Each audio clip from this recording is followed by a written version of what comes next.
फिलिस्तीनी चरमपंथी संगठन हमास ने 8 और को रिहा कर दिया है। रिहा किए गए बंधकों में 3 इजरायली और 5 थाईलैंड के नागरिक हैं, जिन्हें 7 अक्टूबर 2023 को इजराइल पर हमले के दौरान अगवा कर लिया गया था। इन सभी बंधकों को इजराइल के साथ युद्ध विराम समझौते के तहत रिहा किया गया है, जिसका उद्देश्य गाजा में हिंसक युद्ध को खत्म करना है। बंधकों की रिहाई के बाद इजराइल ने भी शाम से 110 फिलिस्तीनी कैदियों को रिहा करना शुरू कर दिया, जिनमें इजरायलियों पर घातक हमलों के जुर्म में उम्र कैद की सजा काट रहे कैदी भी हैं। रिहा किए गए कई कैदियों में 30 ऐसे हैं जो इजरायलियों के खिलाफ घातक हमलों के लिए आजीवन कारावास की सजा काट रहे हैं। कुछ को कब्जे वाले पश्चिमी तट पर लौटने की अनुमति दी गई है, जबकि ज्यादा गंभीर अपराधों के लिए दोषी ठहराए गए लोगों को निर्वासन से पहले मिस्र स्थानांतरित किया जा रहा है। ये 19 फरवरी से प्रभावी संघर्ष विराम समझौते के तहत दोनों पक्षों के बीच बंधकों कैदियों की तीसरी अदला बदली है। हालांकि शुरुआत में इजरायली बंधकों को रेड क्रॉस के हवाले किए जाने के दौरान दिखे अराजक दृश्यों को लेकर तेल अवीव ने कड़ा विरोध जताया था और 110 फिलिस्तीनी कैदियों की रिहाई पर रोक लगाने की घोषणा की थी।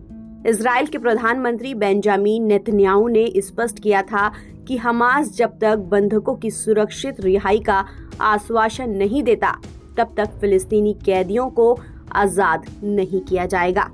बाद में नेतन्याहू ने कहा था कि मध्यस्थों ने उन्हें भरोसा दिलाया है कि गाजा पट्टी से बंधकों की सुरक्षित निकासी सुनिश्चित की जाएगी। हालांकि उन्होंने फिलिस्तीनी कैदियों की संभावित रिहाई के बारे में कुछ नहीं कहा था। इस बीच इजरायली मीडिया ने खबर दी है कि फिलिस्तीनी कैदियों को रिहा किया जाएगा। बृहस्पतिवार रात फिलिस्तीनी कैदियों को लेकर बसों का काफिला वेस्ट बैंक के ऑफर जेल से रवाना हुआ। इस दौरान कुछ फिलिस्तीनी किशोरों ने जेल परिसर के बाहर पत्थरबाजी की और इजरायली बलों को उन्हें तितर-बितर करने के लिए आंसू गैस के गोले छोड़ने पड़े। फिलिस्तीनी रेड क्रिसेंट के मुताबिक ऑफर जेल के बाहर टकराव के दौरान 3 फिलिस्तीनी घायल हो गए। हमास ने बृहस्पतिवार सुबह इजराइल की महिला सैनिक अगम बर्जर को उत्तरी गाजा के जबालिया शरणार्थी शिविर में भीड़ के सामने परेड करने के बाद रेड क्रॉस को सौंप दिया। इजराइल सरकार ने बाद में पुष्टि की कि बर्जर उसके बलों के पास पहुंच गई हैं। बर्जर इजराइल की उन 5 महिला सैनिकों में शामिल थीं जिन्हें हमास ने इजराइल में 7 अक्टूबर 2023 को किए गए भीषण हमले के दौरान अगवा कर लिया था। हमास ने 4 और महिला सैनिकों को शनिवार को रिहा कर दिया था। रिहाई के दौरान भीड़ ने बंधकों को घेरा। बर्जर के बाद हमास ने बृहस्पतिवार दोपहर 7 अन्य बंधकों को रेड क्रॉस के हवाले कर दिया, जिनमें 2 इजरायली और 5 थाई नागरिक शामिल थे। इजराइल सेना ने बाद में पुष्टि की कि रेड क्रॉस ने 7 बंधकों को गाजा पट्टी में उसके बलों को सौंप दिया है। हालांकि दक्षिण गाजा के खान यूनिस शहर में मारे गए हमास नेता यामा सिनवार ने नष्ट हुए घर के सामने इन 7 बंधकों को रेड क्रॉस के हवाले किए जाने के दौरान बेहद अराजक दृश्य देखने को मिले। मौके पर हजारों की संख्या में जुटे फिलिस्तीनियों ने बंधकों को घेर लिया और उनके खिलाफ आपत्तिजनक नारे लगाए। इस दौरान हथियारबंद हमास चरमपंथियों को बंधकों को रेड क्रॉस के वाहनों की तरफ ले जाते समय भीड़ में शामिल लोगों को पीछे धकेलते देखा गया। अराजकता की वजह से बंधकों को रेड क्रॉस के हवाले करने और गाजा से उनकी निकासी की प्रक्रिया में देरी हुई।